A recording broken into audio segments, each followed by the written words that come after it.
am. Good morning or good afternoon, everyone, depending on where you are. I'm Dr. Sangeeta Gupta, and you've met Mariah Hayden.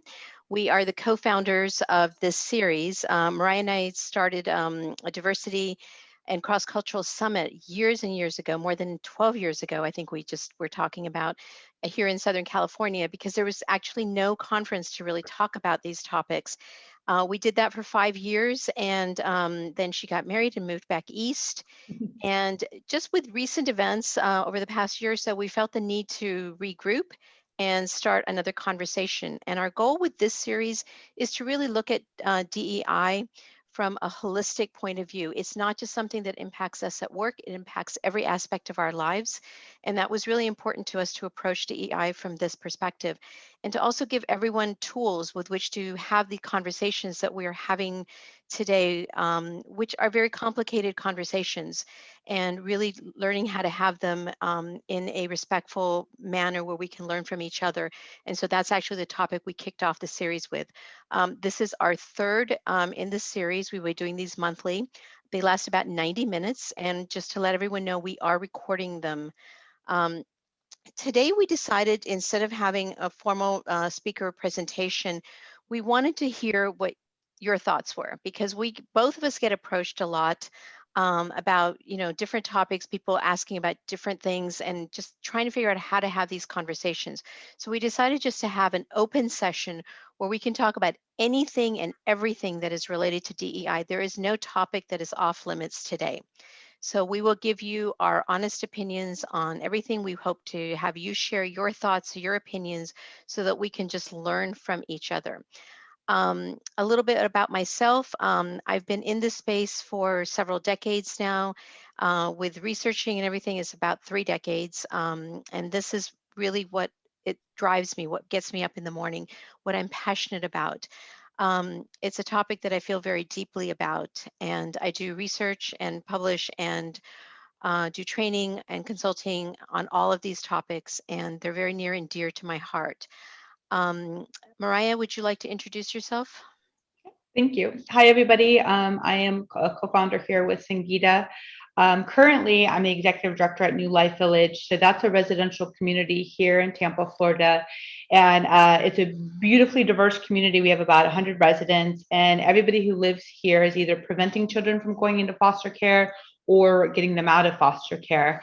And so these children, their caregivers, and the senior citizens that live here too, that's Sister Aline and Sister Catherine there, we're basically working together with an on-site therapeutic program to live the proverb, it takes a village to raise a child. I mean, that's the mission. That's what we're doing every day. So diversity is an important issue for us here at the village, and all of these conversations. I have a very mixed background in marketing, government, academia. I'm an instructor at a community college. And I'm also the wife of Christian's not here this month. He joined us in the past, but a military spouse, and mixed race marriage. And so I've got 4 children that are all half Black or a quarter Black. And so all of these issues are very important to our household and in and out. So that's kind of my commitment to this. And my goal for today, similar to what Sangeeta said, is just to have an opportunity for us to check in and talk about anything and everything. The news cycle is nonstop. It's like one thing after the other. You don't know what to react to. You don't know what to have a feeling about, because I saw a funny meme the other day that said, as we're waiting for the verdict on one trial, another person has been shot, and then like 3 things happening at once. It's insane. So just the opportunity to check in about that. We're going to keep, you guys can unmute yourselves, or we're not going to monitoring muting unless there's background noise, because we really do want this to be, a discussion today. So to start off, for the first topic I want to spread around the table is, we had a big verdict yesterday, right? What is this? How are you feeling now from the verdict? There's a lot of different reactions that can be had, and they're all perfectly valid reactions. I will say, I was teaching a class yesterday when I found out, and I started crying and had to mute it and take a break. And once I settled, I felt better about being a mom yesterday. I'm getting emotional. I felt like, okay, I could explain to my daughter what happened and it could make sense how, what was decided yesterday. Because my 6-year-old was like, how come a cop can kill somebody, mommy? And I didn't have an answer for that. And so that's just my knee-jerk reaction is it's an easier day to be a parent. But that we'll go from there. Sisters, how did yesterday's verdict make you feel about everything we've been going through for the last year?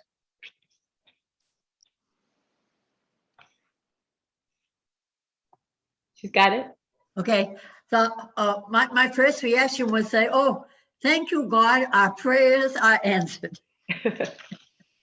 Because we have been praying a great deal for this situation, having a lot of anxiety about it, because we kind of followed the trial, not to 100%, but, and there was so much coming, like, not, what can I say? There was so much trying to get proof that he did not die from the cruel action of that cop, that I was very, very worried. I was very worried that if he was acquitted, that we would go into war. So I just was very, very thankful. And I said, well, we have one step ahead, but there's still so much more that we have to continue praying for. How many of you were worried about a second civil war if the verdict had gone a different way from yesterday? I know I was. I was. Yeah, it came back and forth, it kept coming back. Yeah. Annoying me. But on the other hand, I lived it with, when that happened, it was tears of joy, but also something that was telling me that's only the beginning, but you've got to live with hope. Because if that is just one little thing that you've started on 100 things, move for it, believe in it, and believe that it's going to bring people together. And unless you do that, goodbye, we're sunk. That's the way that I was looking at it. But I really believe in it, in that sense. I hope for it because they had given us three solutions that would probably come, and hopefully that the right one would hit. And it did yesterday. And it's amazing how sometimes the unexpected really comes. And that's what really happened. Okay. And to me it was. And so not only am I grateful for that, and not only because I'm a nun, but sister and I pray together every day at 4 o'clock. And that's been our intention, that's for sure. However, we're human beings, we're American citizens too. And we have to think. And then I ask myself, I'm about 4 generations down from what our children are over here and so forth, or 3 generations. I have so much to learn. I did not know anything about trials and so forth the way I experienced it. So it was a time of discovery for me. And I felt they were very thorough in what they were doing. They did everything possible, I feel. So let's keep on hoping that somehow another miracle may happen. Thank you.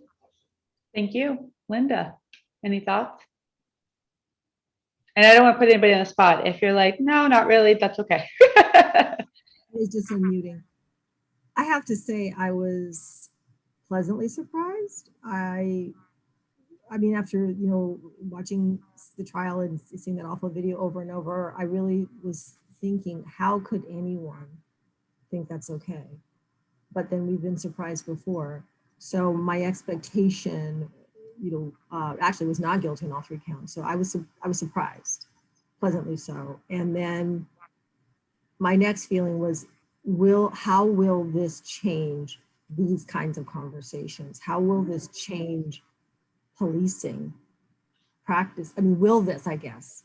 I say how, because I'm, ever the optimist. But this should have a ripple effect on how some things are done when it comes to law enforcement. Hopefully there's precedents, right, for future legal cases. Not saying they're all like Derek Chauvin, because we know that's not true, but how, police departments, I think, you need to take a hard look. Okay. And understand that they do have some Derek Chauvins in their ranks, and how do you deal with that? Had you all heard on NPR, they said that the last time a police officer had been convicted in that town for killing a civilian or a person, I don't know what the year was, but it was a Black officer and he'd killed a white woman. And that was the last time there'd been a conviction in that same town. Yeah. Becky. I apologize in advance for being a killjoy, but I didn't feel I didn't necessarily feel hopeful after hearing the verdict, because maybe it will set a precedent for how trials are conducted in the future, but I don't know that it's going to set a precedent for how police ought to behave in the community. While I was walking my dog on Monday, I live in like a relatively small city. While I was walking my dog on Monday, there was a helicopter circling above me, and I didn't really know what was going on. And I learned later in the day that someone had died in police custody less than a mile away from me. So I didn't really feel hope when I heard the verdict. Like, that's where I'm I feel coming. like it's going to keep happening. Yeah. No, thank you. Thank you for that authentic response. I think a lot of people are afraid to be hopeful. Lori. I think initially I tried to stay on top of the trial. I was curious about it. I felt a sigh of relief. I felt hope in the sense of, let's hope this is change. Whatever we've learned from this is a society that brings some change for the future, because that's all we have. Similar to what Sister Aileen said, I come from a place of faith, and so I just have to kind of stay with that faith and be hopeful and optimistic for the future, and hope we learn something as a society and do what we can to change, which is why we're all here, right? Yep. Emily. I kind of am on the side of Becky. It just felt like sigh of relief, but there's just so much to do. And this is one step in the right direction, but it's years and years of bad calls, so. I'll say something at the end about that. Go ahead, Rachel.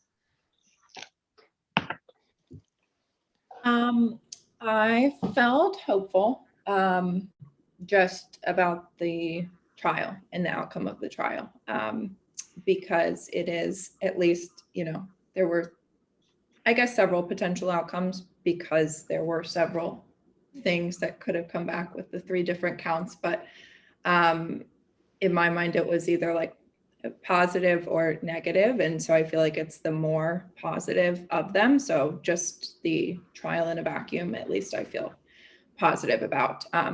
But like echoing everyone's sentiments, there is a lot to be done. And it's, but at least it's in the right direction versus in the wrong direction. John. Yeah, I think Linda said it perfectly. I feel that same way, that that pleasantly surprised, and then there's some sadness in that. Like, it's strange to me that there could be any expectation that this could have gone any other way. That's sad. And so yeah, there's absolutely a lot of work that needs to be done. I think everybody has a valid argument right here. Everybody has very, very valid points. I could identify with everything, and I think at this point for me, just staying hopeful and just keep going is the only thing that I can focus on. It's more than just cleaning up the surface of what happened. What we can see, we got to get down underneath and solve the bad root down there and figure out what's going on. So, right. Ryan. Yeah, I think echoing a lot of thoughts that have already been raised by other people on this call, I think sadly, pleasantly surprised. I also think too, just, reflecting on the fact that the only reason why this verdict happened is because of cell phone footage that was recorded by pedestrians. And I actually read like the original public statement that was released by the police department when this actually happened. And, you know, What did that say? There was a medical incident while someone was in police custody that ended up in death, essentially. So not a lot of details. And I think that, you know, we see time and time again that things like this are swept under the rug when it is easy to do so. And again, if it wasn't for, you know, some videos of pedestrians on the street, there would not be a conviction. So while happy about this verdict, I think pretty pessimistic overall about the institutions that we have and their ability to effectively serve the people. Okay. So I actually read that the statement from the police said that the person was transported by ambulance to a hospital and died at the hospital. So it was a completely false statement, and it was really shocking. And I agree with Ryan in that if that, it was a 17-year-old who shot that original footage that we saw, and if she had not shot that footage, it would be another story that was just swept under the rug.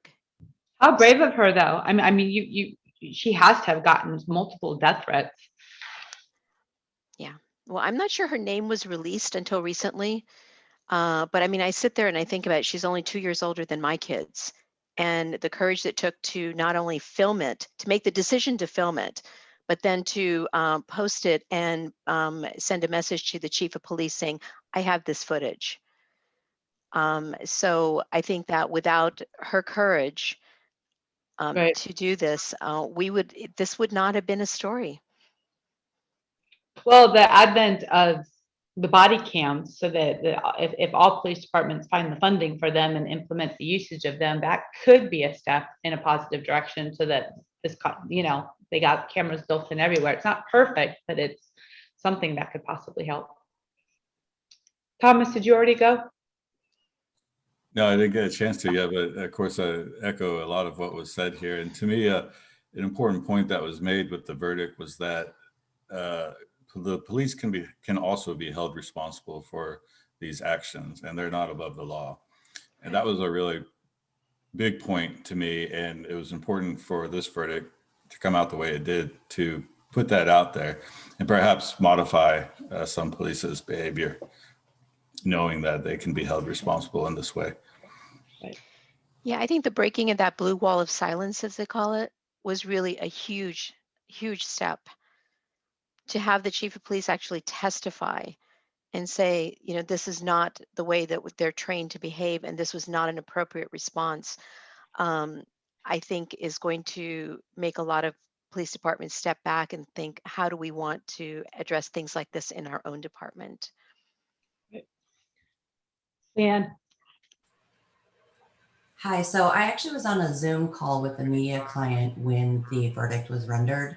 And so I found myself having to, you know, emotionally manage I chose, I guess, to emotionally manage my reaction. But because they work in a space that is very much attuned to what's happening in politics, I kind of rode that wave with them. And it's part of what I wanted to bring to this conversation, which is on a personal level, I did feel myself release a breath that I had been holding for a long time. Yeah. At the same time, I do feel a little bit numb doing this work and living in that world. For example, right now I'm reading Black Fatigue, and I think that's what I was going to ask you, Sangeeta and Mariah, about, and the group here today, because when you're in it, I just found myself having to get some space from the trial and the news of it and the news cycle, because it can feel overwhelming or discouraging at times, even while, you know, I'll have 19 out of 20 days where I'm very excited and encouraged, but then I'll have a speaking engagement where companies are literally just starting to consider DEI. And so it is a unique challenge when you do this work or when you care about this work to keep the gas in the tank at the different iterations. But obviously I do feel good about this being a positive sign. But to everyone's point, I'm not sure what it's necessarily indicative of. And there is still that cynical part of me that that absolutely agrees. If there wasn't tangible footage that people couldn't look away from, then I just am skeptical that we would have ever reached this point. But at least it is a positive sign of progress, but maybe in some ways is, I don't want to say it's performative, but in some ways maybe it's almost false encouragement or hope. I'm trying to balance that really, Sangeeta and Mariah, is kind of my challenge these days. I think so. We only have just a couple more comments on this one, and then we move to the next topic. I think that's an excellent next topic. If you agree, everyone is just fatigued with all of this. You know, like it's like we've been running a marathon and we got a little bit of water, but we know we have a lot more to run. And how do we do that? Taisha, what did yesterday mean to you? And were your girls plugged into the verdict yesterday too? No. I don't kind of like want them to consume themselves with that, because they have much more other things to think about in life. What I felt about the verdict, I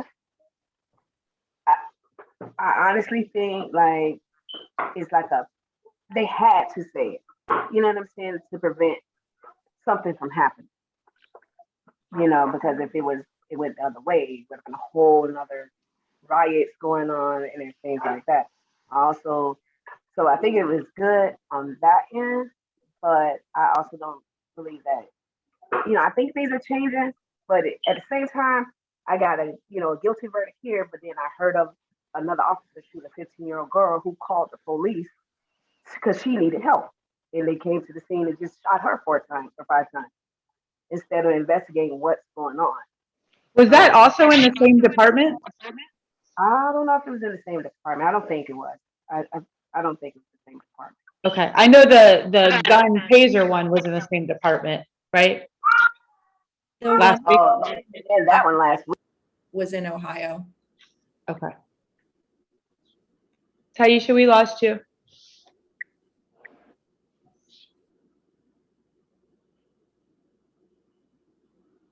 Taisha, we can't hear you.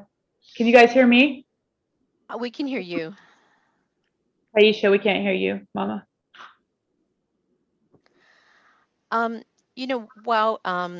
While we're waiting for her to fix her audio, I'll just address Leanne's comment. I was on the phone with a client when we were waiting for when it was made that the verdict was about to be announced, and what he said to me was that if it's a not guilty verdict, we as a country deserve whatever happens. My outlook tends to be, I'm an optimistic person. I'm one of those glass half fulls overflowing type of people, and I want to believe, just because part of me maybe needs to believe, that with the blue wall of silence breaking and officers actually testifying for the prosecution, that people will be willing to come forth and testify in these cases and hold their fellow officers to a higher standard. That's what I want to believe. I want to believe that with this verdict, people are going to say, yes, it is possible to get justice, and that we are going to change the way we look at these trials and move forward in a different direction. That's what I really want to believe. I have seen a change in this country over the last year. People who normally don't even think about DEI, it has no part in their lives, are talking about it. I do pro bono work for the Boy Scouts of America, and next month's speaker will actually be from BSA. And I've interviewed so many people within their organization who are completely looking at DEI differently, are talking about it. There's so many news accounts of, there was a gentleman in the Deep South who said he's always had a Confederate flag on his truck, never thought anything about it. But with the protests and all the conversations that were taking place, he actually started thinking about it and he removed that Confederate flag. So when I hear stories like this, I'm hopeful that we are changing minds. I know everyone says that, changing hearts and minds, et cetera, but I really believe that if we work towards it and people are really having these conversations and they're rethinking their deeply held beliefs or things they've never even considered, they were never part of their reality, that we will move in the right direction. It's not going to take a year. It's not going to take 2 years. It may never happen in our lifetime. It may be our children's or our grandchildren's lifetime that this change actually completes that cycle that it needs to complete. But I do think that with the conversations we're having in the country, I think we are moving in a different direction. We're in a different place than we were a year ago. And that's my belief. Taisha, did you get back on or no? I did. Okay. Awesome. I want you to be able to finish your reaction. Finish my reaction. Did you say, Hear me? was there more about your reaction to what was happening yesterday? No, it's kind of the same as everyone else is saying. That I mean, it's good that the verdict came back that way. Just to satisfy everyone. That's how I feel. But there's still a lot of work that needs to be done. Right. And then our new guest would be Mr. Kim. Hi, Philip. We are reacting, kind of everyone just having the opportunity to react to yesterday's verdict. What does it mean to you? How did you feel? Hey, everyone. Hi. And I'm sorry, Philip, where are you calling in from? I'm in Los Angeles, and I head up our Michelson 20mm organization. Focuses on educational access. Michelson staff meeting. There we go. Go ahead, I'm sorry. I think the first reaction was, I guess, primarily relief would capture most of it. And yeah, just seeing how kind of pervasive the attention to this has been among, my friends on social media and others, and many of whom, aren't necessarily kind of politically active or engaged, but just how much this particular case has been front of mind for everybody and just sort of has really touched people, has just been constantly amazing and really inspiring, because we've had so many dark years, and to really see folks give so much of their attention and care to this, and have so much kind of emotionally riding on the outcome here was really refreshing to see. But yeah, it was primarily relief, and also a little bit of surprise. I actually was not expecting it to go this way, even as much as it was, obviously right, just because I've been so disheartened by what, the events of the last few years and how many of these cases don't turn out this way. So a little bit of relief and a little bit of pleasant surprise on the outcome. Very good. I think there's still probably, a couple of more wrinkles and as they go into sentencing and everything else, or has that already been decided? I don't know. No, it's in 8 weeks. Why do they wait so long? I don't know. I have no idea why they're waiting so long. I know that because he's not been convicted of a crime like this before, there's different parameters for how many years he can get. But I agree with Philip and what everyone else has said. There was a sense of a breath released when I did hear the verdict. I don't see how it could have gone any other way, but there was still there was a little bit of me that did sit there and go, please, please, please, God, don't let it go the way that they've all gone. This has to be different. This absolutely has to be different. If it's not different, I got to tell you, some of that water may have spilled out of my glass if it had not been different. But there was definitely a sigh of relief. Yeah. So just to kind of wrap up this topic and then transition over to the fatigue topic, is Leanne still here?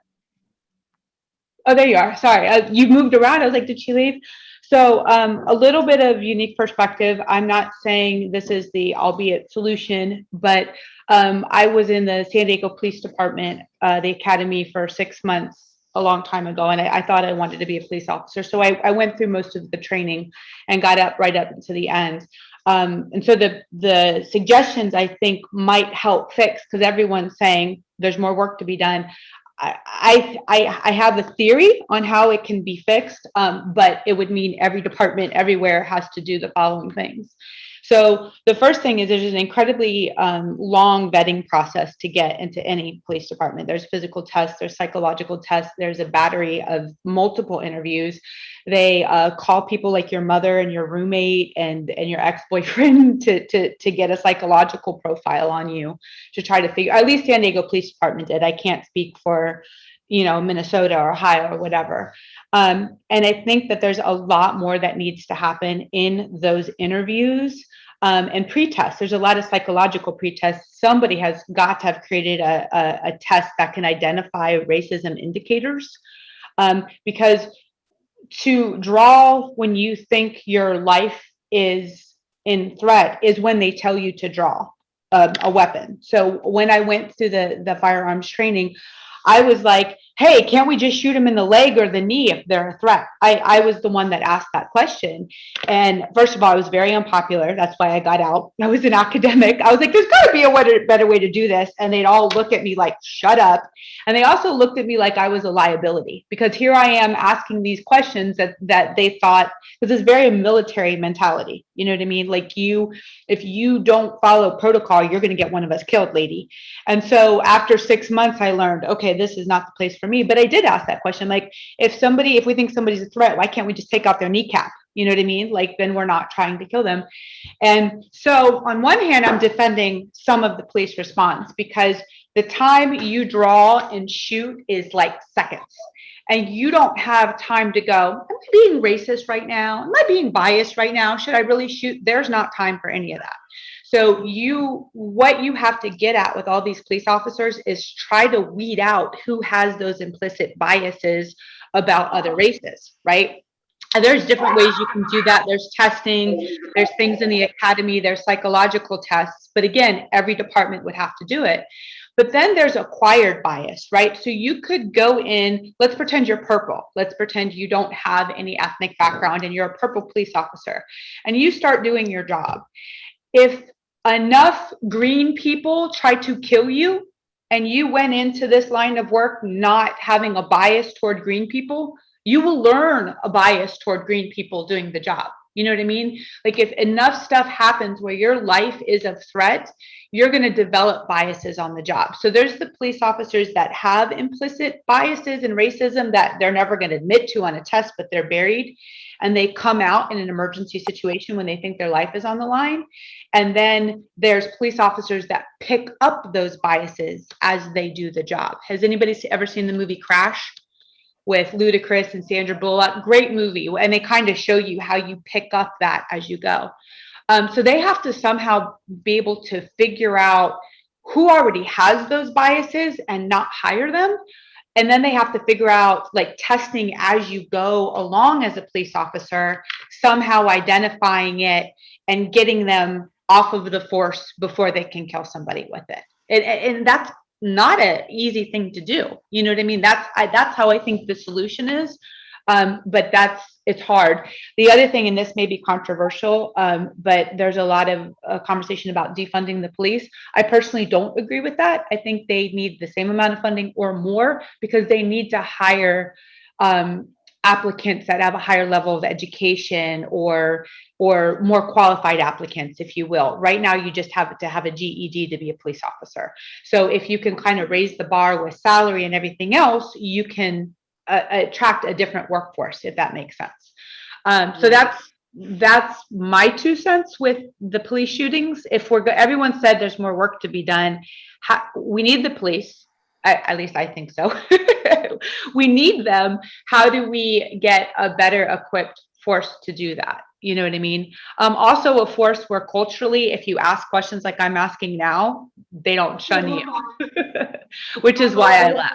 I'm glad I didn't become a police officer, but I definitely felt like, hey, lady, you've got these these broad ideas, this is not the place for you.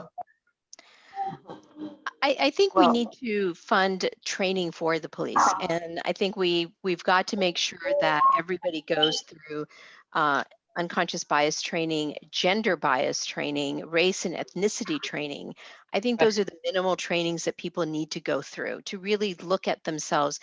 You know, there are tests out there that test your bias. So there are things that can be done to do that initial screening, but there's also a component of education and conversation.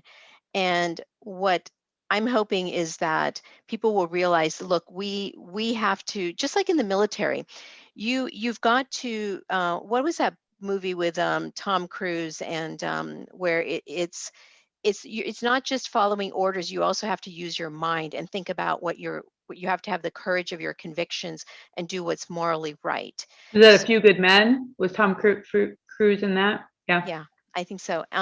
So I think there has to be that type of education also, is that you don't just follow what your brothers in blue or sisters in blue have done and you keep quiet about it. You've got to be create that culture that Mariah is talking about, where you can have these conversations and say, well, what if we did it this way? What if we did this? You know, build those community relationships so it's not an us against them type of mentality.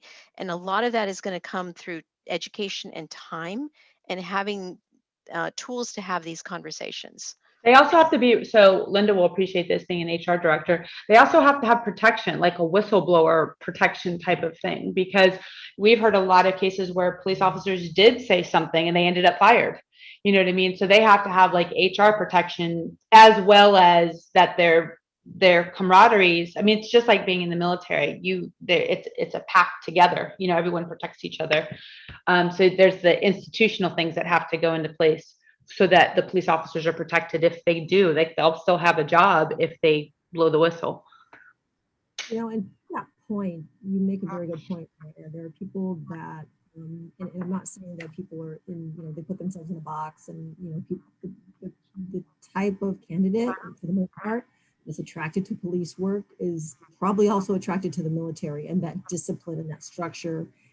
And you don't question your superior. And okay, that term superior, what does that say? What does that say?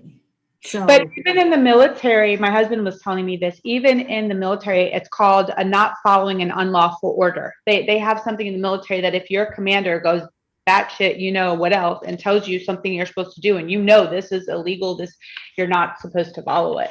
Now, is there a culture of that? Maybe, maybe not, depends on the situation. But even in the military, you're not supposed to follow an unlawful order.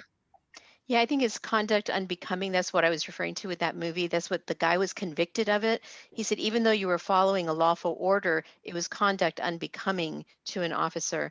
And so therefore you will be convicted. And I think that's part of what we need to put in there. But Linda's right in that sense that, you know, it's that whole mentality, and that's got to change. And, you know, what kind of training do we put into place that they can have that training to make those changes? That's something we need to think about. So it's not a matter of like, let's take away all the money from the police departments, but how is that money being used? Let's look at how it's being used. Let's put some accountability and some benchmarks into place that if you're going to continue to get these dollars, we want to see certain things take place. We want to see training take place. We want to see meaningful training take place. We want to see changes in behavior. How are you going to measure that? There are things that you can put into place to measure the change in behavior from, you know, the beginning of the training to 6 months later. You can measure that. But if we don't put those benchmarks into place and say, we're not going to fund you, or we're going to fund you less unless you do these things. Right. So I don't think taking away their money completely is the answer. I don't think having citizen patrols or anything like that is the answer. We do need to have a trained, you know, police force, but they also need to be trained in things besides just knowing how to use a gun. Well, so on that note, New Life Village is a trauma-informed community. We do a lot of trauma work, the staff, the caregivers, everything else, to identify the kids' trauma and how that relates to their behavior, but to identify our own trauma. I can tell you now what I know about myself 15 years later. I'm glad I'm not a cop. I've been through way too much trauma to carry around a gun. Like that trauma, impacts our triggers, our psychological triggers, which will impact when you pull an actual trigger. You know what I mean? So they need, I think police forces also need to do a lot of work on trauma that their candidates may have been through before becoming a cop, not even to mention all the trauma that you're exposed to as a police officer and how that impacts your behavior and your actions on the job. Those are things I think that are helpful too. Do you guys? On that note, Mariah, some of the training we do in animal welfare is compassion fatigue for that exact reason. And a lot of people in health care industries go through that same type of training where, particularly when COVID took place, you know, that was a big part of our healthcare workers, frontline workers dealing with that. And we deal with the same thing in animal welfare. And maybe it's that type of form of training that's built into their curriculum to help with those things, because people don't necessarily know they're going down that path until it's too late. Right. So great question. So, or not question, but here we are talking about fatigue. So how is everybody on the call? We won't go screen by screen this time. Just speak up if you've got something to share. How are you dealing with the fatigue of everything that's going on? So you have COVID fatigue, right? And then you have race relations and equity issues aren't new. There's just, it feels like there's been a lot more in the last year, which we know isn't true. It's just been put on the media more. So how are we dealing? What are your coping mechanisms or thoughts, or do you need help with coping mechanisms and thoughts about coping with those two things in the last year? How do we deal with it all? Okay. I'd like to add a little something to what I said. I said that I'm living with hope that something will come. Well, apparently now they're going to have trial for those who were with Mr. Chauvin himself. And I think a lot is going to come out of that, a lot that's going to help others in the policemen in other situations that are tough, that are hard, that need to be looked at. And so I don't think that that whole issue is going to be finished in that particular case. So I live with hope that somehow the truth is going to be known as to what is necessary, what for the future of police work, regardless of what. And if you're not doing anything about that, you've got problems that are coming that are going to be even bigger. But let's hope that a different picture comes and that we discover new possibilities for them too. So that are going to arise from that. Yeah. Sister, prayer, hope, and faith are what are getting you through this. Is that what you're saying? But then, yes, in a way. But on the other hand, too, I'm just looking at like that the one who was in charge, how honest he was about everything that happened, okay, of the police. And now I look at them. How are they going to react to all the questions that they're going to receive? And I'm sure that knowing that it's a problem that is general in the U.S., okay, who's going to help who to define exactly what the work is all about for a policeman now, and not what it was when they first learned the whole thing, as you did. Then you made a proper decision for yourself. I really encourage those of you who haven't seen the movie Crash to watch it. It deals with so much of this stuff. Other things that you're doing to help you keep running this marathon that we're in. The option is not to care and to get out of the marathon, but I'm guessing that none of us are taking that option because we're here on this phone call. So what do we do? How do we keep ourselves running in the marathon? I think I try and focus on, sorry, John, go ahead. Yeah, just Mariah, when you were talking about the trauma, like that's a huge aspect of all of this. And for me, it's like, that's where these biases are formed, right? They're deep rooted beliefs that take a lot to be shaken. And so I think like the mental health treatment and the self-discovery and the healing of that trauma is what's absolutely necessary for everybody involved and not involved. Like this is, that's very important. And so for me, like the self-care that keeps me going is identifying why I feel the way I feel at any given moment and uncovering that, unpacking that, what's triggering me here and there. And so it's that keeping that balance in my overall health, mentally, physically, spiritually, is what helps me move forward, as well as check those biases that might be forming as a result of being surrounded by all that. So it's very important for me to identify, what's going on with myself. Not so much being focused on everything what's going on with me, then I can share that with somebody else, you know, and maybe that will be the ripple effect. Very good. Sangeeta? I was just going to say that I try and, because I mean, I feel it, even though I'm steeped in this work for so many years, I still feel it.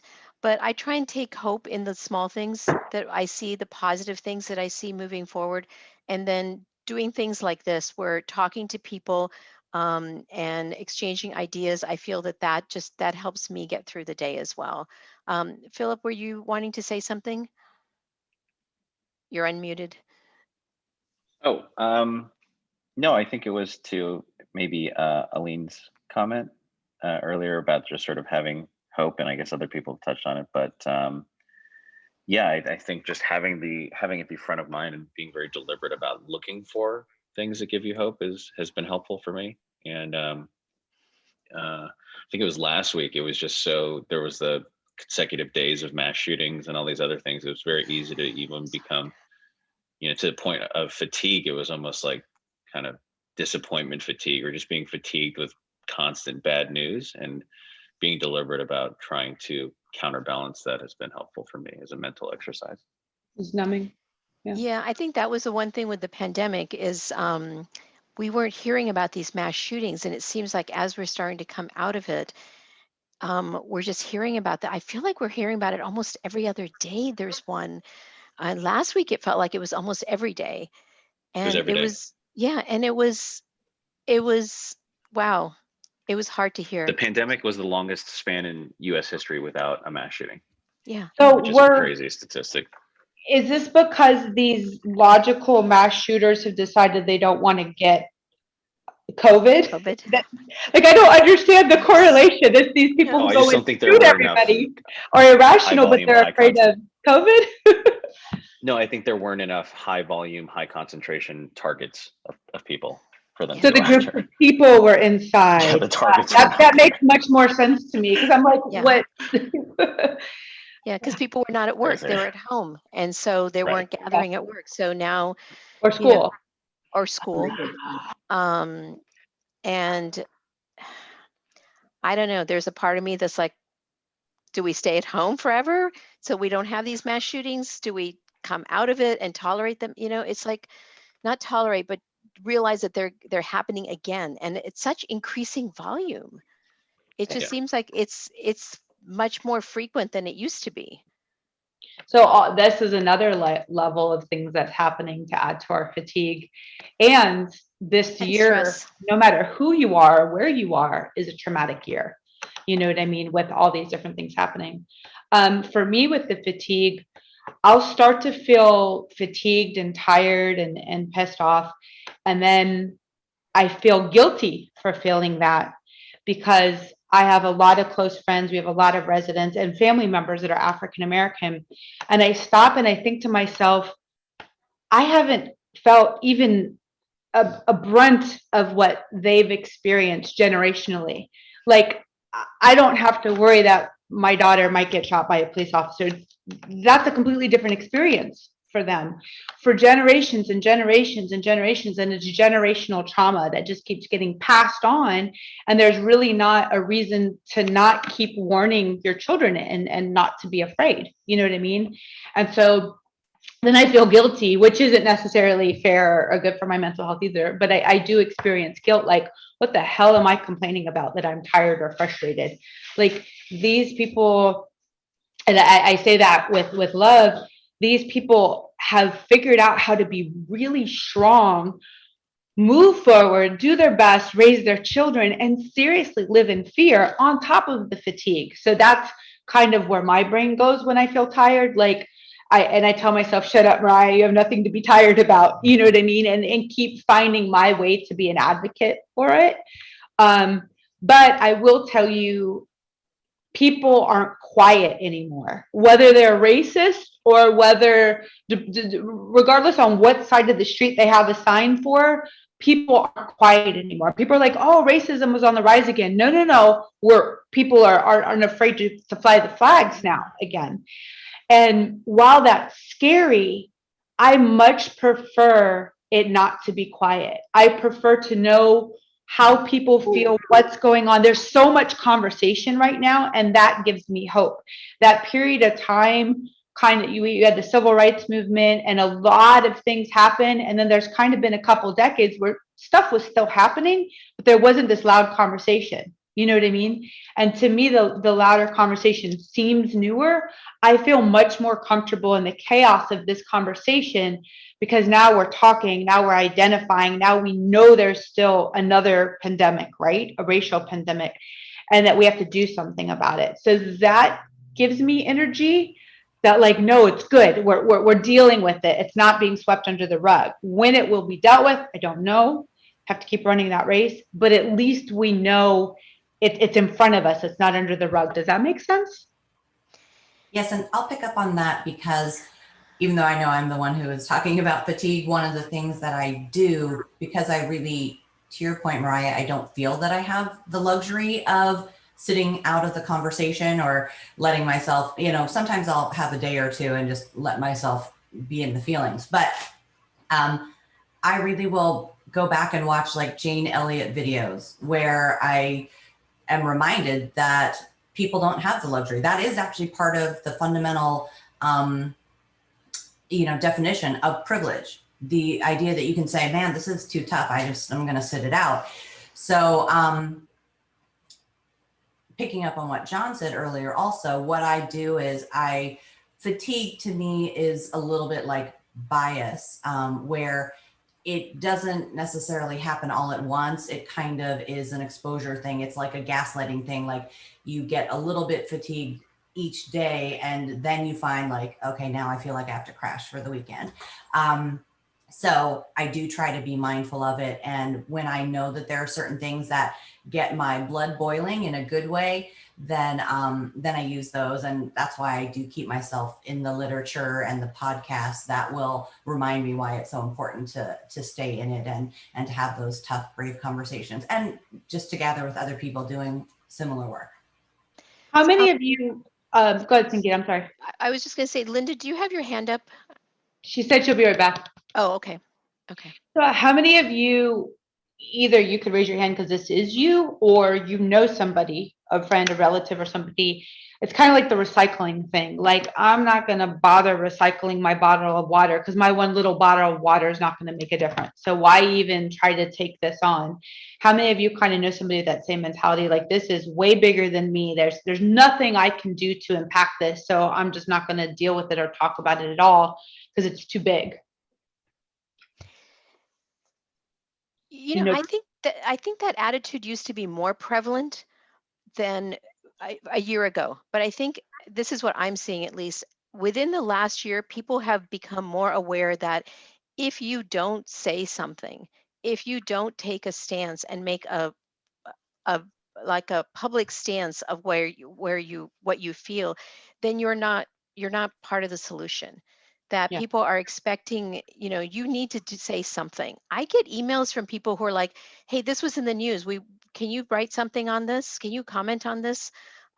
Because they want someone to take a stance and they feel themselves that they need to say something. I don't feel that. I'd never used to post on LinkedIn ever until like a year ago. And it was just like, I just can't keep quiet anymore. So I think people are not willing to keep quiet anymore. To your point earlier, Mariah, about they want to say something. Are you guys are at that point where you feel like you do need to say something? Or, and I do want to also talk about companies where you stand as far as what you feel your company should be saying. I want to actually address that as well. But do you feel that you want to be saying something yourselves?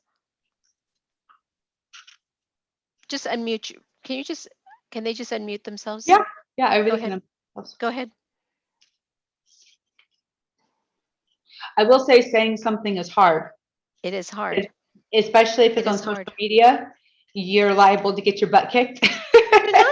I'm not talking about on social media. I mean, when I do it on social media, I'm doing it as a diversity consultant, but I'm talking about within your friends, even as you're talking, in organizations that you're involved in, because if you're involved in any kind of youth organization, the kids are listening to what you're saying. Right. Teenagers, schools are talking about this. My daughter's class, a couple months ago was talking about microaggressions because she came to the dinner table and she said, hey, we learned about microaggressions in class today. Can you explain them a little bit more? So, Sangeeta, will you define that real quick? What is a microaggression? So microaggressions they're different than micro inequities in the sense that they are based on someone's EEO identity. So it's a comment, it's an action or something that's taken in response to someone's EEO identity, whether that's race, ethnicity, gender, sexual orientation, differently abled, etc. So if someone was to say to me, which I get constantly, is they comment on my ability to speak English. Wow, your English is really good. That's a microaggression. Or where are you from? That's a microaggression. Go back to where you came from. Why don't you go back to your country? That's a racist comment. That's not a microaggression. So there's small acts of disrespect. They're not overt acts like go back to where you came from. That's an overt act of racism. Now, microaggressions, are they often categorized as a blind bias? Like somebody doesn't even know with their comment that they're saying something that's inappropriate? It's part of their bias. It's saying to a person of color, wow, you're so articulate, because the expectation is, wow, I'm so surprised that you're articulate, that you're able to put a coherent thought. You're nodding your head. They don't understand, why is that offensive? I'm complimenting you on your ability to speak English without an accent. Or I think my favorite one is when they say, wow, you don't speak with an Indian accent.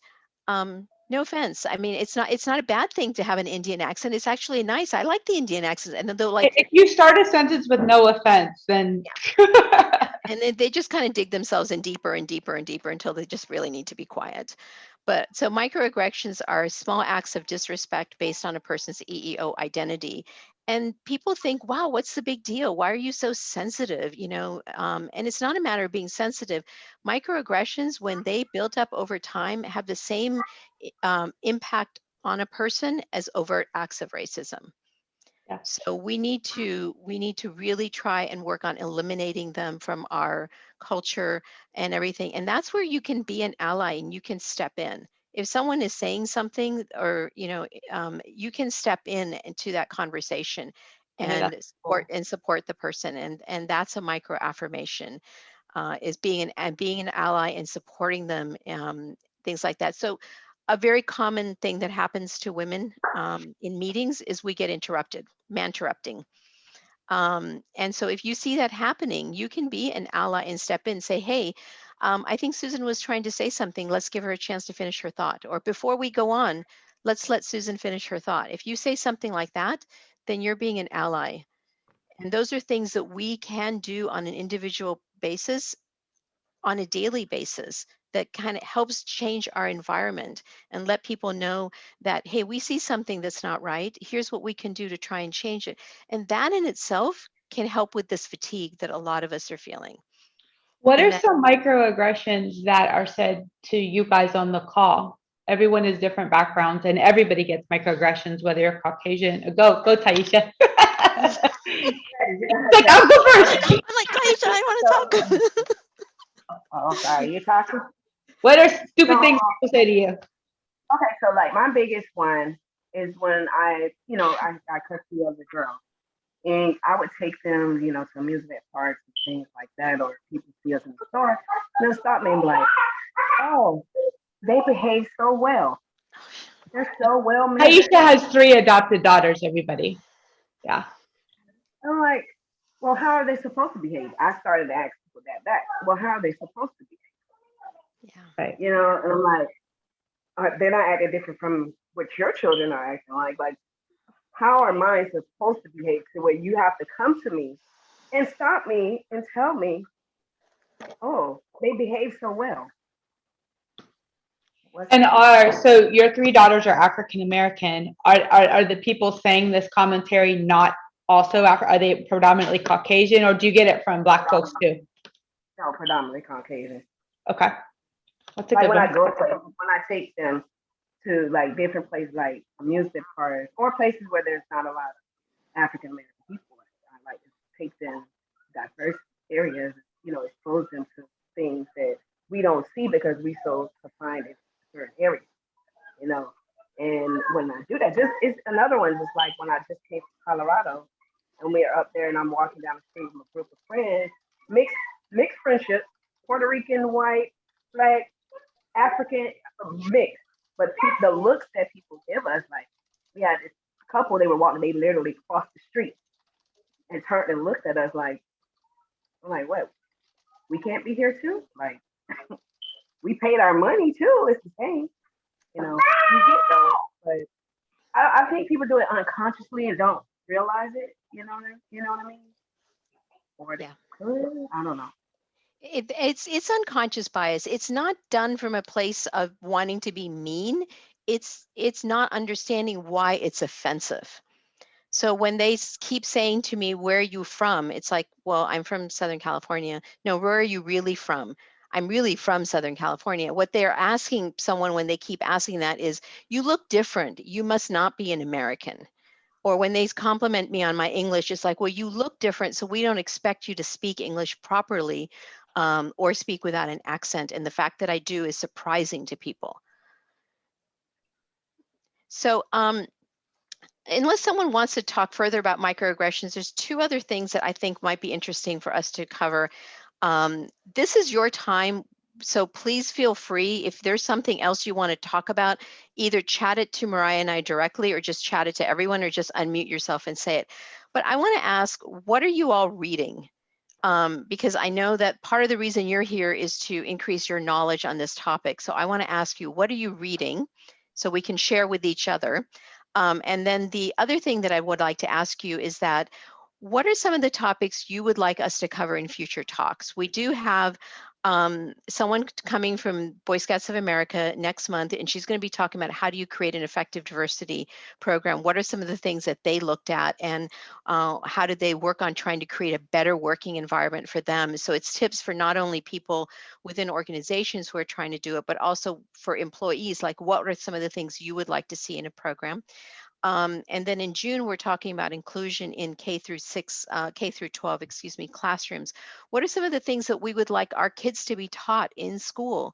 Or not taught. Not taught in school. Exactly, Mariah, not taught in schools, to help them be more inclusive as they move forward. What skills can we teach the next generation that's coming forward? So those are two that we have lined up for the upcoming months, but what are some of the topics you guys would like to hear? So those are two things I'd like to talk about.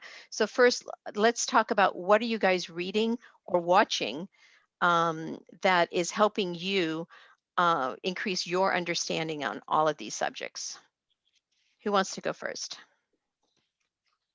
I'm trying to read it. It's sitting on my desk. I'm hoping it'll come to me by osmosis, but it's called The Empathetic Workplace, Okay. 5 Steps to a Compassionate, Calm, and Confident Response to Trauma on the Job. And as we said before, trauma does integrate with this topic because you have generational trauma with issues of racism. You know what I'm watching that's giving me hope? You guys are going to laugh at me. West Wing. I've never watched West Wing before. Oh, it's a great show. I love the political shows, and it's funny, all the things that show is fairly dated. It's like a decade old, but they deal with the media, issues of racism, international relations, politics, all of this, and that administration deals with it in a way that gives me hope. So I'm watching West Wing. It makes me happy. It's actually more than a decade old, and it was funny. I walked downstairs the other day and my husband had it on and we were watching a couple episodes. It's still timely. That's what's really sad about it. It's still, so many of those issues are timely. Okay, what else are you reading? I know, Leanne, you held up a book earlier that you were reading. I think you said it was Black Fatigue, right? What are you liking about it? I really like to get the centered group's perspective, as a woman of color, as any number of different identities I might wear at any given time. I certainly don't claim to have an insider's perspective on all the other types of biases that people experience and prejudices. So what I like about this is that it's edifying, but still very honest and authentic. I also really enjoyed Robin DiAngelo's White Fragility, because I think it was kind of speaking to kind of that similar idea, that area of why it can be such a sensitive thing, and why it goes back and forth. People being sensitive and reactive about, oh, well, if you just asked me a certain way about this issue, kind of tone monitoring, as they call it. And then the flip side of this is, which is why it is so important for more people to do the heavy lifting, because microaggressions, all of that, it's the death by 1,000 paper cuts thing. One thing I was going to say that I watch that gives me hope or keeps me energized is actually cooking competitions. I don't know if you guys have noticed this, but I love Chopped. I love like the baking cook-offs. And what I have started to really notice is that people bring all different ethnic heritages, backgrounds. People are cooking from taco trucks or Michelin star rated restaurants, and all of it is embraced, and the competition is based on who shows up and makes the best meal that day. And it's one of the few places where I really see that there's such an interesting and diverse mix of contestants. And I wish we could do more of that in other industries, but that actually does give me hope. And then of course I love cooking shows. So those are a few ideas. Yeah, I watch a couple episodes of Ina Garten every once in a while. It's like, I just need something to relax my brain. And then I go and I experiment in the kitchen, and my family loves it. Who else is reading something that they want to share?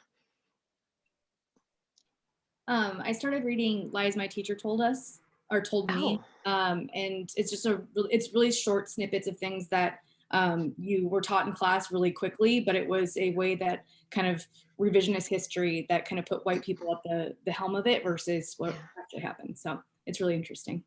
Okay, that's great. I have not read that one. I will pick that one up. Thank you.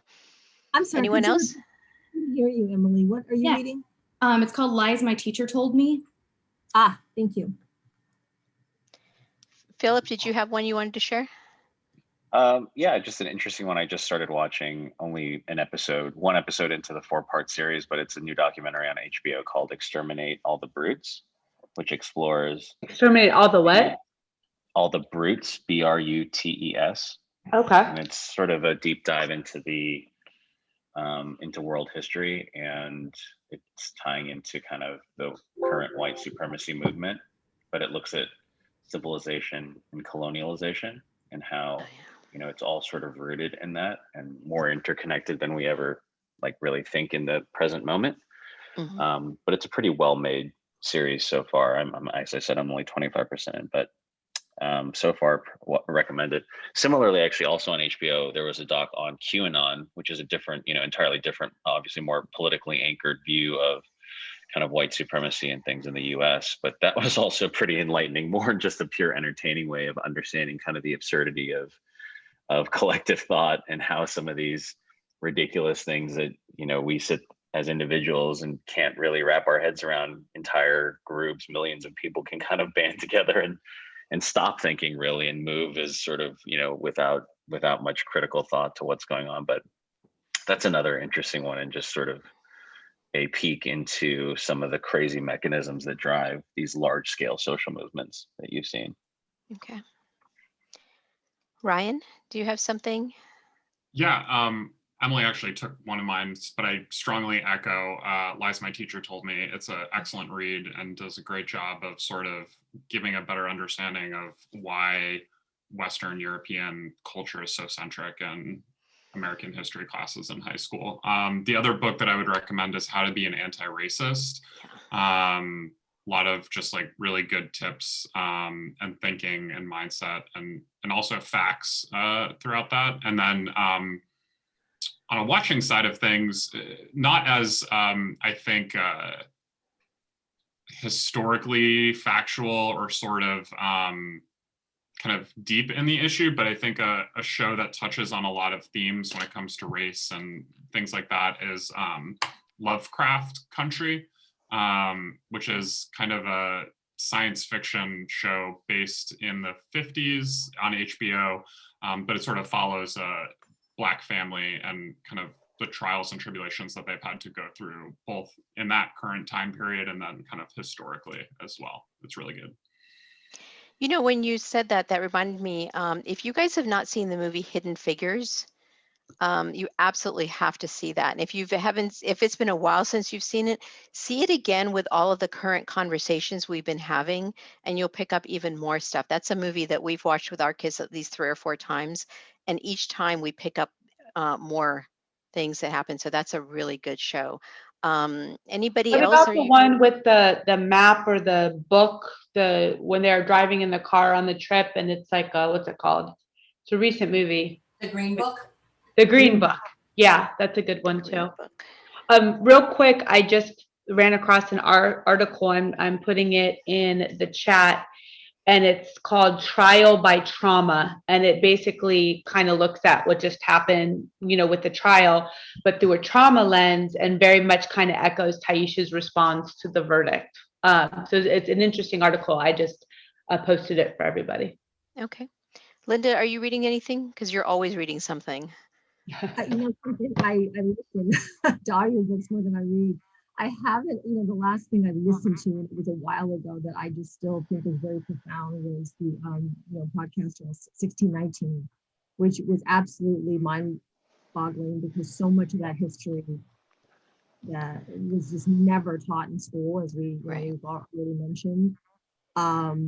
I am watching something that actually my son recommended to me. Is interesting, and not sure that it's really historically factual, but I think there are some elements that are.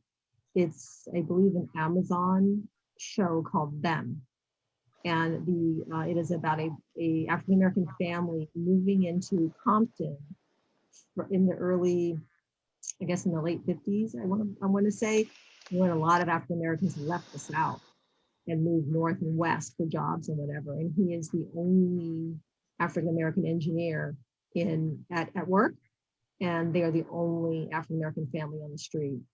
And it teases that it's somewhat based in fact. I haven't researched it yet to see how true that is. Very interesting, really interesting, and honestly kind of scary.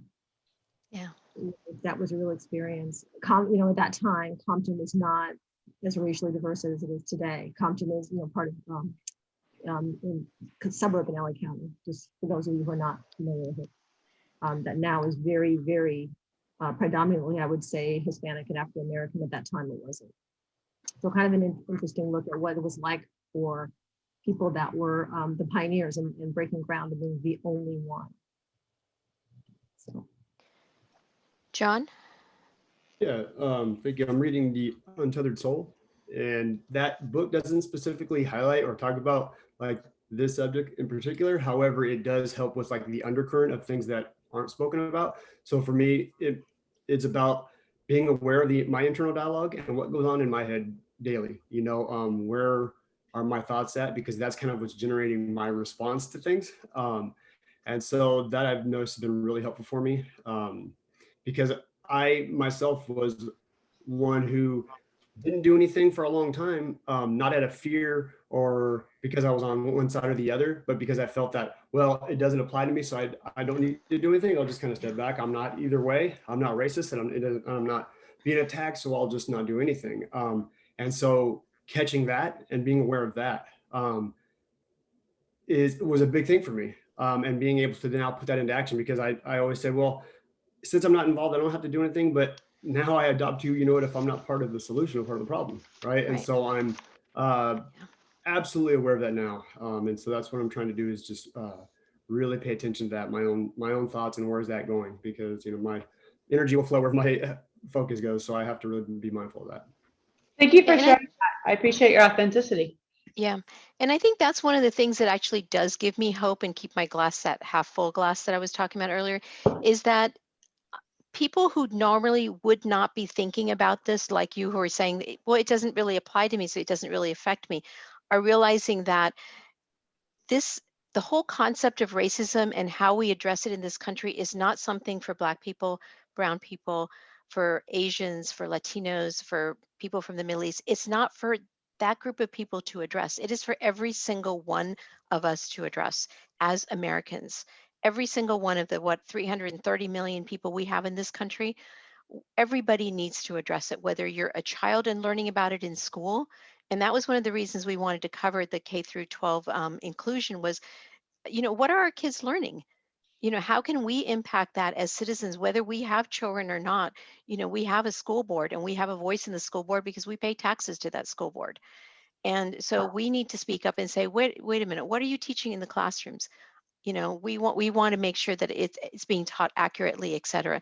With every single person, it is our job to address these inequities in our country because they impact everybody in this country in some way or another.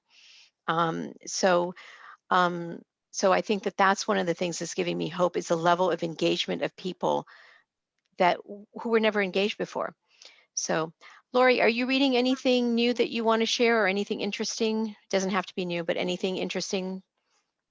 So I will admit that I'm in survival mode. So anything that I watch on TV for the most part and read is being either spiritually driven or mindless. Like Leanne, I can relate to the cooking shows.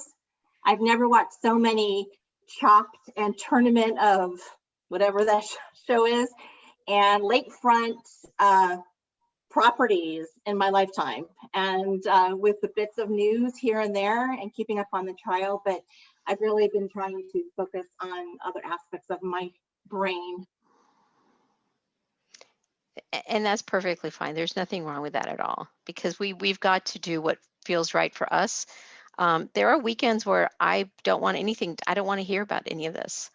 I just want to do something quiet. And so I'll sit down and I'll work on my embroidery or my quilting or something, just spend the time with the kids gardening, because I just need that break. So unless someone else has something that they want to share that they're reading, let's talk about what are some of the things that you would like us to cover in future talks. One of the things that Mariah and I are looking at is we wanted to have a conversation. We're looking for speakers right now on race is not black and white. We want to talk about anti-Asian violence, and because there's a long history in this country of anti-Asian sentiment going back to all the exclusionary acts from the early 1900s. So that is a topic that we are planning on covering and having conversations about. You know, racism is how does it impact people of Latin descent? How does it impact Asian Americans, et cetera? So are there other topics that you would like us to talk about that would help you in your growth, or just that you want to discuss?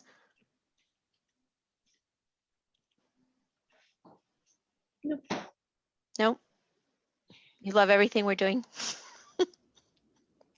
I have a thought. Uh-huh.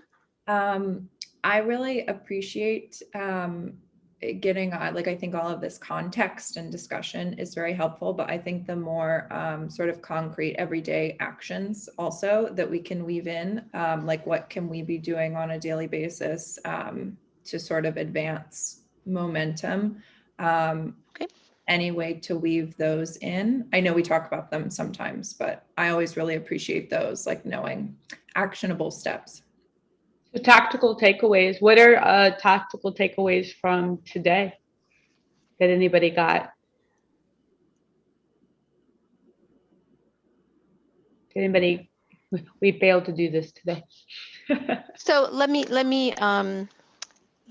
give you a couple things. We all do a lot of meetings, okay? And there are certain things that happen in meetings that exclude a lot of people, exclude a lot of women, actually. So that's something we can talk about today. That would be some tactical things that you could take away. Would that be helpful, or would you like to talk about a different topic? Yes, everyone raise your hand if you want to hear about meetings and what we can be doing.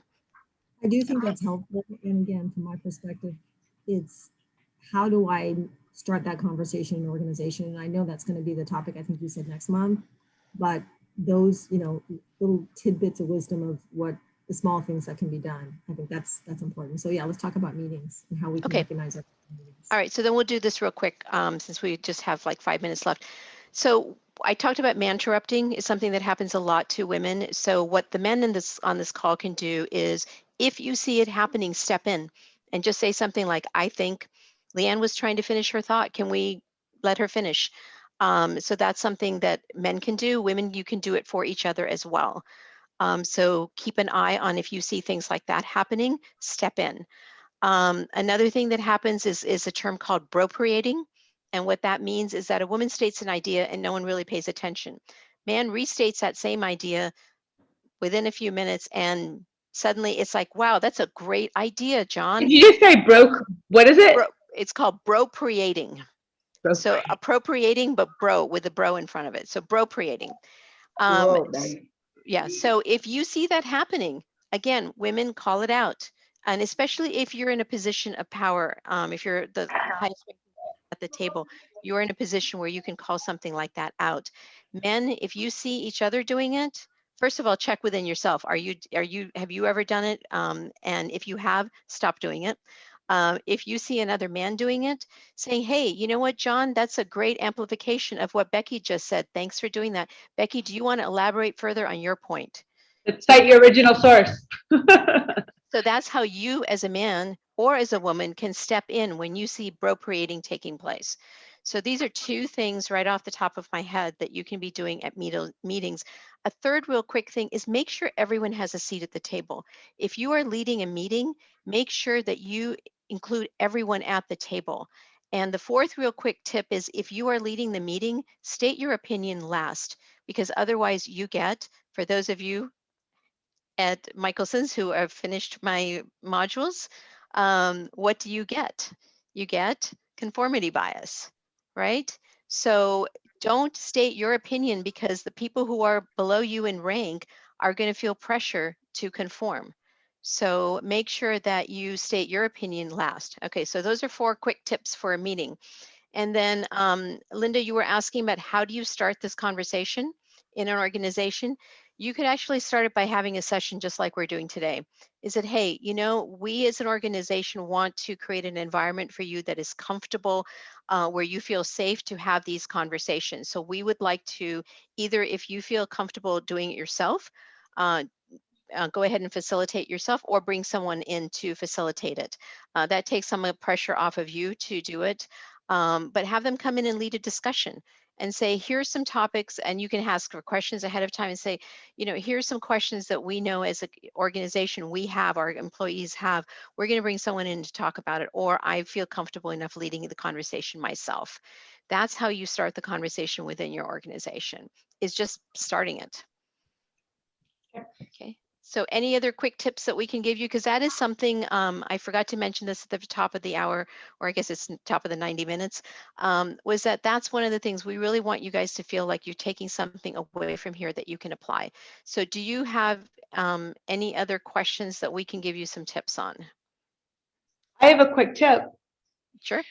So have you all heard of when parents ask themselves, am I being a good parent? And somebody responds and says, if you're asking yourself, am I being a good parent? It means you're a good parent, right? So kind of with this over here, if we're asking ourselves, should I be speaking up? I haven't spoken up in the past, or I'm tired, or any of the feelings that you're feeling, means you're engaged in this. You're part of this. You're part of the allyship that's moving this conversation forward. We're basically in a battle, and we don't know when it'll end, but we have to keep our stamina. So I want you guys to consider just celebrating that you're in this conversation and that you're taking the time to take this on, which may mean self-reflection, and to have grace with yourself.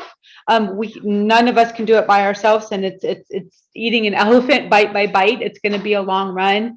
Acknowledge that this is going to take a long time. You're going to need patience, but just the fact that you're willing to kind of go on this march is something special. You're part of the change that you want to see in the world. So, you know, thank yourselves for that, and keep telling yourselves, no, I'm part of this. I matter. Even if you're just listening, which isn't just listening. That's like the most important thing. That matters. If you don't have answers, if you're quiet, you don't have commentary, but you're listening to other people, that is so huge. So I don't want you to not celebrate those things. They're very tremendously important in what we're doing. And I would second that. I mean, when I was a teenager, I embroidered the Serenity Prayer, and that's sitting in my office, or hanging in my office, I should say. And I really think about that every day. You know, we need to have grace with ourselves. We can't solve all of these problems in one day. This fight that we're in for the soul of our country, literally, in that I do believe that it is for the soul of our country. It's a decades-long fight, which doesn't mean that we don't take a first step now. It doesn't mean we don't start the journey now. It doesn't mean we say, well, it's such a big fight, I can't do anything about it. And I don't believe that. I believe one person can make a difference.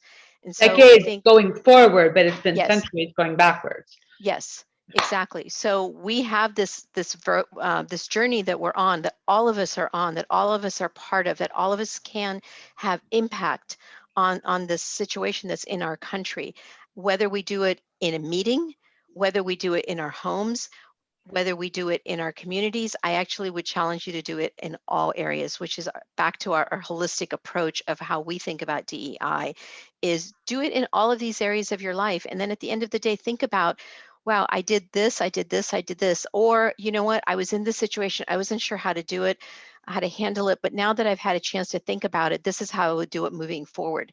You know, give yourself that time to contemplate how you're going to do things, what matters to you, and then move forward. You know, anything that you can do to move this one step forward is, in my mind, a win. Okay? On that note, Sister yes, Catherine is celebrating her 89th birthday today. Can we sing her happy birthday? yes. So everyone unmute yourself. We're doing it. 1, 2, 3. Happy birthday to you. Come on, guys, louder. Happy birthday to you.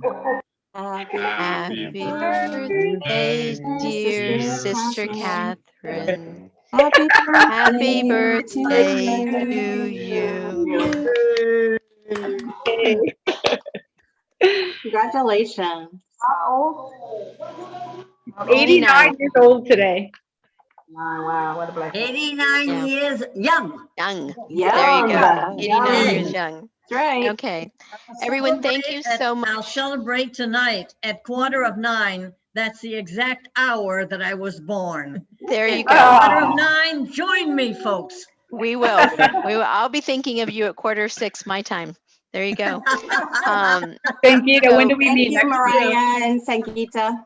You're very, very welcome, Lori. That was Thank great. you guys for coming and joining us with this conversation. I actually feel very good after having this conversation and sharing this time with you guys. So I appreciate your attending. So next month, our session, go on the website. It's listed up there. Please register for it. Encourage your friends to register for it. It is going to be an interesting session, both from a concept of an organization, but also, you know, as an individual, what are some of the things you want your organization to be thinking about and doing as you all move forward in your DEI journey? So we will see you next month. This recording will be available. We will send you an email shortly and let you know when it is up on the website. And please do share it with your friends and anyone else that you think might be interested. And if you think of anything that you want us to talk about, feel free to email either Mariah or myself. You can do it through the website, or for those of you who have our direct email address, which I think is most of you, feel free to email us directly about any suggestions, topics, anything you would like to see us doing. This is what we are doing for all of you. So it's important to us that we meet your needs. So please do let us know what else we can what you would like to see us cover. So any other closing thoughts, Mariah? Otherwise, we'll let them go. Thank you guys for your time. Quite the guest. Thank you so much. Thanks We really again. appreciate it. Take care. Thank you too. Yeah. You're welcome, and happy birthday again. We'll think about you at 6:15, 9:15 your time. Bye-bye. Thank you. Bye, guys. Bye.